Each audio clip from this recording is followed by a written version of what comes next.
yéen mbokki taalibe yi képp ku bëgg information du la raw moo xam ci diine mbaa actualité surtout actualité mouridisme yomb na da ngay dem YouTube nga bind Jotal 2 TV ngir nga abonné nag yomb na da ngay xool sa wetu droite nga bës abonné bës cloche de notification bi rek daal di abonné Jotal 2 TV pour di man di jot suñu vidéo.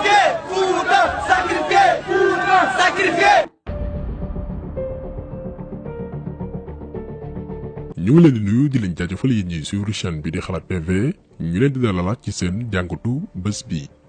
te nag dañuy wax ci benn mbir bu garaaw a garaaw ñeel Malick Sall di ministre bi ñu dénk wàllum yoon mu def déclaration bu doy waar ba mu demee Matam daan ci ñëw ak li garaaw li ci nekk. waxoon nañ leen ni ñoom fi ñu toll nii taal réew mi la ñu bëgg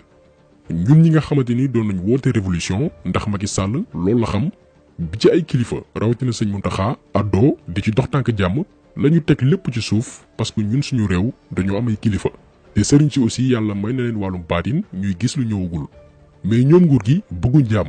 defoon nañ vidéo spéciale ci seeni sortie yi mujj ak li ñuy waaj mooy bés bu ñu demee ba Macky Sall mënatul nekk candidat nguuram di waaj a nërmeelu ñu créé fi attentat ne terroriste yaa ngi ci biir réew mi événement boobu la ñuy prépareel su ko defee soldats français yi occupé dëkk bi yépp Sénégal nekk ci crise boo xamante nii dootuñu sax waxi élection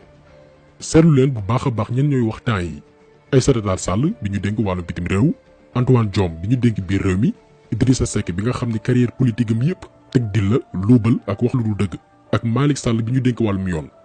gis ngeen ñi ñëpp ñoo bokk benn discours terrorisme force occulte force extérieure force obscure même mot clé yi la ñuy employé dara nekku ci hasard la fois passée benn abonné nee nañu Xalaat TV est-ce que seetlu ngeen Idrissa Seck bi mu doon wax dafa doon liir te effectivement wax na dëgg il faut que mu leer dès maintenant nguuru Macky Sall dañoo am benn programme de déstabilisation bu leer naññ dugal Sénégal ci benn crise ba élection du fi am ñoom ñu gën fee mën a yàgg ndax manifestation yu weesu dafa wane ni askan wi pare nañ ci ñoom moo xam Sénégal gépp lenn moo leen dese nag pour toogaat fi créer ay attentats en complicité avec la France ne terroristes yaa ngi Sénégal lii la ñu bëgg a leeral d'abord balaa ñuy avancer. léegi balaa ñu ñëw ci kàddu Malick Sall yi di ministre bi ñu dénk wàllum yoon parce que loolu sax mu gën a garaaw jëwriñ gi ñu dénk wàllum yoon ngir Sénégal mën a am yoon wu baax kooku mooy wër di wax lu dul dëgg lii moo garaaw ci Sénégal ñun on est mal barré comme ni ko tubaab di waxee mais lenn rek moo ñu neex ci sortie bi mujjee def mooy ay alpulaar ni moom ñooñu ko njëkk a yëgal ay pël ñooñu envoyé audio bi mu doon wax tekkil ñu ko juste pour wal leen ni léegi kenn mënatul manipuler kenn ku yaakaar ni génération bu bees bii di nga leen nax ak ay discours yu jëm ci wàllum xeet yaa ngi nax sa bopp mais balaa ñu ñëw ci audio bi dañ leen di xamal d'abord Malick Sall yàgg na wax lu dul dëgg jikkoom la ñun on se demande kii est-ce que mi ngi xalaat njabootam est-ce que mi ngi xalaat aussi yàlla ndax moom du xale Malick Sall am na 65 ans juróom benn fukk ak juróom moo mag Macky Sall âge bi mu am normalement boo ci tolloo ci nga war a gën a xalaat yàlla di sóoraale yomal xiyaam di wàññi bàkkaar mais moom lu muy gën di jëm mag di gën a mën a wax lu dul dëgg di gën a mën a yëngal aras moo fi waxoon lii ay semaine ci ginnaaw ca France 24 nañ ko déglu ñëwaat ci traduction bi pour ñu comprendre lul. Pour l'essentiel, madame, je peux vous assurer qu'il y a un ras-le-bol parce que les gens n'avaient. Vous savez, il y a une habitude ici au Sénégal, les jeunes. Beaucoup étaient dans les écuries de lutte. Les écuries de lutte, ça signifie quoi? Toute la semaine, ils sont à l'entraînement, effectivement, dans les salles d'entraînement et à la mer, au bord de la mer. Les week-ends, ils étaient dans les stades. Ça leur permettait non seulement de se défouler, mais de gagner leur vie. Et cela, ils en sont privés depuis maintenant bientôt 1 an. fii Malick Sall dafa waxoon ni manifestation yi nga doon dégg Sénégal fan yii yëpp li ko waral mooy suñu réew jeunes yu baree bari ay mbër lañ ci ay écurie lañ bokk dañuy entraîner semaine bi yëpp dimanche ñu dem stade moom nii la présenté jeunes su Sénégal léegi nag nee na jeunes yooyu noonu ñoo génnoon parce que lu ëpp at mi ngi nii mënatuñu bëre bi moo xewoon lii sax mbër yi ñoom ci kàddu Gris Bordeaux dañ ne woon dañ koy porter plainte par la suite la leen recevoir daal di leen di baalu àq mbër yi bàyyi donc lii présentation bu ndaw la bu ñu bëggoon def d'abord pour que ngeen xam exactement jëmm ji mooy kan mag bu dul wax dëgg la ku ñeme yàlla la alalu àdduna jaral na ko jaay boppam daañu leen expliquer ci biir vidéo bi rôle bi mu joué woon moom Malick Sall ci dossier wu Bati Plus yaakaar naa ni yéen a ngi fàttaliku dossier boobu noonu defoon nañ ci benn vidéo spéciale ay libanais yu doon rawale ay milliards ngir bañ a fay lu baree bari ci ay impôts dossier boobu noonu Malick Sall moo ci joué rôle bu rëy a rëy ba ñu ndëppal ko Sénégal ñàkk ci ay milliards daañ ci revenir donc ñu mel nii poson lañ ci réew li ñuy jox seen njaboot sax riba la du alal ju lew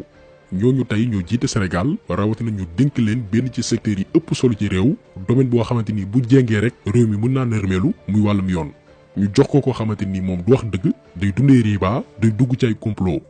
moom Malick Sall moomu noonu moo yëkkati kàddu yi ñu leen di dëgtal barki démboo Njaay la ko waxoon ca Matam nañ ko déglu ñëw ci traduction bi. noonu ko somo ay on wara Sénégal fof yaade mayda ma timmi woto jaɓe ɗum par ce que mo andi kanko o ma o gayni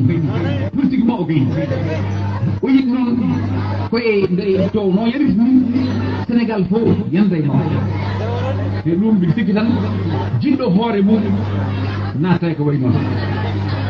kam vraiment mbiɗa sikkani mi haala Sonko tan mi mbiɗa andi kam Sonko ɗo ala ɗo yimɓe ala ɗo yimɓe kono noon so mbiɗa haalde moon ko kalam ko partout ɗum kalam noon kono noon fi sukaɓe mon ɓe ndene sukaɓe par ce que hesaji aɗa wi finir so naati ene wawi naworde joomum taw ganduɗa kay adda sukaɓe hewɓe ma yi Dakar ma yam mbarama Dakar te hewɓe hen wona gendarme wona police mbaɗi ɗumen ko yimɓe Sonko mbaɗi ɗumen par ce que onon fof en jii e télé manifestant ji en jogui arme donc ko woni toon ko Allah suuri en tinneni mbaɗe oto arɗo e men oto arɗo e men par ce que cukalel so boni tan cukalel so boni cukalel soko needi cukalel ko needi cukalel so nehaka tan oto avenir mum bari boni so avenir noon so boni cukalel boni tan avenir galle boni avenir galle noon so boni avenir leydi ko boni done tinne mbiɗen ni aɗa noon muusi kono tinne goto fof ko Allah hokki ɗum e ɓinguel ko yo waɗ ɗum géré yo waɗ ɗum toppatoo par ce que enen fof en goni sukaɓe enen gandi wonde sukaɓe no wayi cukalel yi tan ko wiyede yiiɗi ala wiide ko gouvernement moƴƴani mawɓe ko say seeɗe ɗum sukaɓe fof ko ɗum gandi onon en ndewi ɗon ɗum ni ene wawi yaade kono kam ndeni woto sukaɓe naatde e won hen mouvement ji mouvement salafiste en mouvement ganduɗa ko wiyete ko islamiste en ko bonni hande Mali ko aɗen ɗum kam so neɗɗo wara debbo ƴetto reedu mum ƴetti yara wara ɓinguel gonguel tongol wiya waɗi ɗum ko islam aɗen ɗum ko ɗum aɗen ɓe non seulement ɓe mbaɗani islam ɓe jiiɗi ko yimɓe fof gaña islam par ce que hay goto jiɗata religion ganduɗa baɗowo taw ko ni watte religion ganduɗa ko warata yimɓe walla ñaha ƴettal naata e ɗo juulte dépose toon bombe wona ɓinguel wona debbo wona mawɗo wona ɗo fof yo maayi te ɓen to warata ɗo ko julɓe warata ɗumen te ɓen mbiya ko julɓe ɓen mbiya ko julɓe tinne ɗe on islam wotana ɗo par ce que enen kam islam enen gandi ko enen jeeyi ko wona islam Afrique Sénégal fof ko ɗo ummi woto neɗɗo fuuton ha nanno on gaddage ko oɗo islam ɗum wona islam ɗum koye sayagal fii nii ci tënk nee na gaa yi xam ne Ousmane Sonko deewu Sénégalais yëpp la bëgg xam ne ni instant bii mi ngi ci guute ci wàllum politique mi ngi ci ay jafe-jafe léegi nag Sénégalais yëpp la bëgg yóbbaale sacrifier leen mu ne nag képp ku bëggal lu baax Sénégal waroo ànd ak moom mu dolli ci ne leer na ko ni fii ci Fuuta kenn àndul ak moom mais di leen ñaan ngeen bàyyi xel ci xale yi ndax mën nañ leen yóbbaale moom Malick Sall mooy wax ba tey mu ne ndaw yu bari dee nañ Dakar mais jàpp leen ni li ëpp ci ñoom police rayu leen gendarmerie rayu leen mais ay partisans Ousmane Sonko ñoo leen ray mu dolli ci ne ñun jaar nañ ci ndaw di kaas ak yu ni mel mais nañu moytu jeunes yi dugg ci ay mouvement salafiste ak islamiste ndax yu ni mel moo am Mali dañuy sax fekk jigéen ju biir ñu dindi la momb ci turu l'islam noonu itam la ñuy duggee ci ay bërëb di taal ay ndell di rey ay jigéen di rey ay xale ki mag mooy wax ba tey mu ne bu ñu nangu xeetu l'islam boobu noonu bëgg a dugg suñu réew ñoom xeetu l'islam bi ñuy wax du dara lu dul wàllum banditisme ñun kenn duñu jàngal islam ci tënk lii la Malick Sall yëkkati woon ba mu demee woon Matam buñ ko déggee nag muy kàddu yu doy waar te dangereux pour suñu stabilité réew mais lenn rek moo ñu neex ci mbir yi donte li mu wax métti na ñëpp mais dafa am benn mbir boo xamante ni daf ñu rendre fier nekk sénégalais mooy ay pël ñoo ñu envoyé audio bi ne alerte leen sénégalais yi nga xamante ni nii xamuñ ndax duñu nangu ku ñu xaajale te ñu envoyé audio bi yëpp ku ci nekk xamante woo ak sa morom te bu ñu comparé ku ci nekk ni mu tekkee ay kàddoom benn la même kàddu yi lañu wax. li tax loolu neex ñu mooy ñoom nguuru Macky Sall seen campagne gi ñuy mëne ngir manipuler suñu yaay ak suñu papa yi nekk Fuuta du jàll parce que lu ñu wax foofu noonu sa ëllëg sa Sénégal yëpp jot si. donc ñoom bu dee ni ci wàllum xeet la ñu bëgg a jaar pour taal Sénégal nañ noppal seen bopp te xam ni seen plan yàqu na yàgg na ñun Sénégal kenn duñu diviser te képp ku koy jéem itam suñu borom dalay toroxal. loolu suñu maam Abdou Aziz Sy Dabakh yàlla na yàlla yokki leeram moo ci defoon ay ñaan te ñoom ay nitu baatin lañ seen ñaan du saa yi ku bëgg a taal Sénégal yàlla daf lay toroxal bala ngaa dee te Malick Sall actuellement loolu moo ko dal torox mënul weesu magum jëmm dem ba am 65 ans juróom benn fukki at ak juróom sa benn tànk mi ngi yoomal xiyam benn mi ngi caadu na nga am ay doom ki sët xale yu ndaw di la saaga ci internet bi parce que doo wax dëgg kii kan moo ko gën a torox jëmm ji bu suñu borom defoon mu génn àdduna suba seede yëpp benn lay doon benn mooy ku mënoon wax lu dul dëgg la ñaareelu seede bi mooy ku mënoon féewle ay askan la kon kii kan moo ko gën a torox torox weesuwul nga dem ba France 24 ne ay mbër ñoo doon manifester quelques jours après nga dem Fuuta ne déedéet du ay mbër mais ay terroristes ñoo doon manifester maanaam moom moo fenloo boppam avant sax kenn du ko tontu kii dafa soxla ay ñaan ndax daraay ragal yàlla newul ci moom en tout cas bu dee ni mi ngi julli di woor na dellu tuubaat te xam ne amul benn njeexital ci imaanam.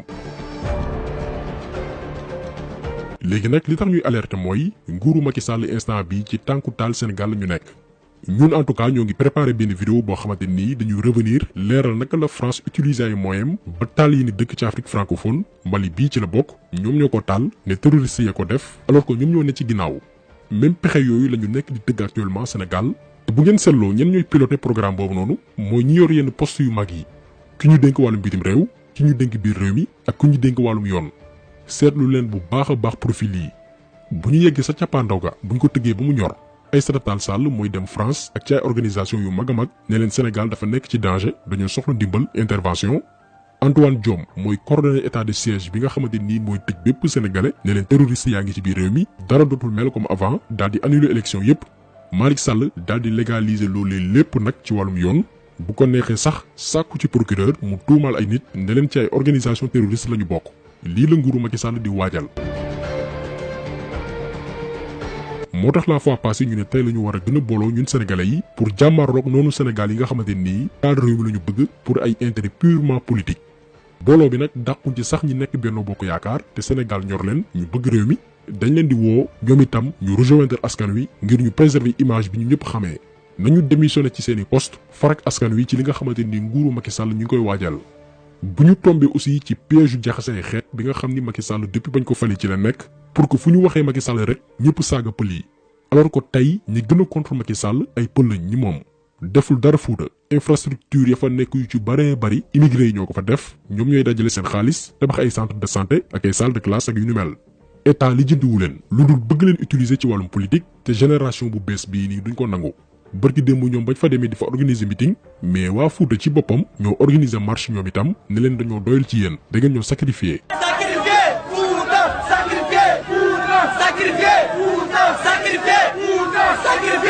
nee nañu Macky Sall dafa wér ci xeexam fii nii waa kon ñoom yi dañuy dellu ca Fuuta jàppale ko ca xeex ba waaye xanaa Fuuta bokkul ci Sénégal xanaa ñi fi doon marché ak ñi fi doon manifester ndaw Fuuta yi bokk ñu si ñun ñi ngi partout ñoo ci bokk ñoo ci def lépp Macky bu wéetee ñoom la seen ñàkk liggéey seen ñàkk xarañ ak seen ñàkk taxaw mooy waa Fuuta moo leen yóbbee loolu amul lenn loo xamante ne ñun Fuuta am nañ ko fa du l'hôpital bu baax du yoon bu baax du loo xamante ni lii mun nañ ko njëriñu keroog ñu ngi génne lu toll ci koppar 54 milliards ñu ne lan dañuy jàppale mbay mi ngone yee ca mbay ma waaye yéen Fuuta moom ku naan Fuuta naan suuf su bëri Fuuta mu ngi naan yambalal bëri suuf àll baa ngi noonu waaw ku naan Fuuta tamit naan dex wa ndox kay du fa jeex bañ ak ba ñuy am kii nii naan daane maaye bi ñëpp lu ñu koy dégg mooy vallée du fleuve bi foofu mbay fa la fekk baax mbay foofu la yem lool waaye déet dañ cee teggi Fuuta ndax lan seen ko kàllaama yi nga xamante ne tàmm nañ ko di ko naxee réew mi naan yaakaar ne foofu noonu am na lépp def nañ fa lépp amuñu dara. On en a marre. Oui. De ces bandits qui sont venus créer le chaos communautaire. image yi nii RTS du lu ko musa wan askanu Fuuta ci boppam ñoo doyal ci Macky Sall jeune su Fuuta ci boppam ñoo nangootul ku leen di utiliser te amaloo njariñ seen dëkk donc bu ñu nangu xaajale entre xeet bi nga xamante ni nguuru Macky Sall ci la nekk parce que ñoom actuellement loolu kese moo leen dese comme arme xam ne ni dëkk bi yëpp suur nañ leen léegi nag ëllëgu ñu am ngor parce que ñun may nañ leen ñu ne leen yeggali leen 2 ans yi leen dese bu ngeen ci noppee ngeen abal ñu ne ñoom daal faaw ñu taar réew mi balaa ñuy dem. lii daañu ci revenir ci ni mu gën a yaatoo parce que li ñu des ak Macky Sall faaw ñu demee ci ak xel ba ci manifestation yi ñun suñu position mooy nañ ko bàyyi ba ci kanam parce que ci yooyu la ñu bëgg a profité ñoom pour def seeni crime nañ ci bàyyi xel bu baax a baax actuellement bu ñu leen ko may parce que ci campagne boobu la ñu nekk nañu continuer sensibilisation bi ba sénégalais yépp comprendre li nguuru Macky Sall di waajal pour ëllëg lu mënti xew ñu xam ne ñoom la.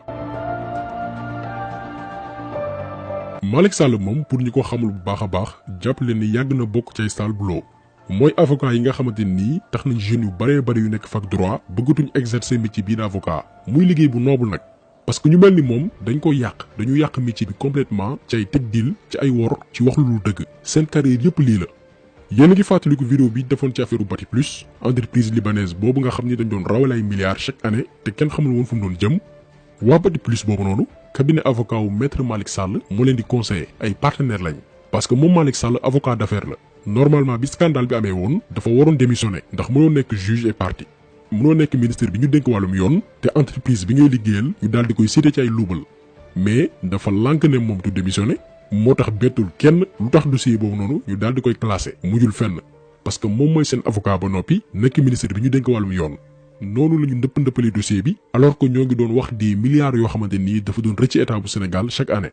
xam nga kuy jaay sa réew moom tey buñ la gisee ci ay jaxasay xeet ak féewale ak wax lu dul dëgg du bette kenn kii mooy Malick Sall nee nañ moom la ñu dénk wàllum yoon biir Sénégal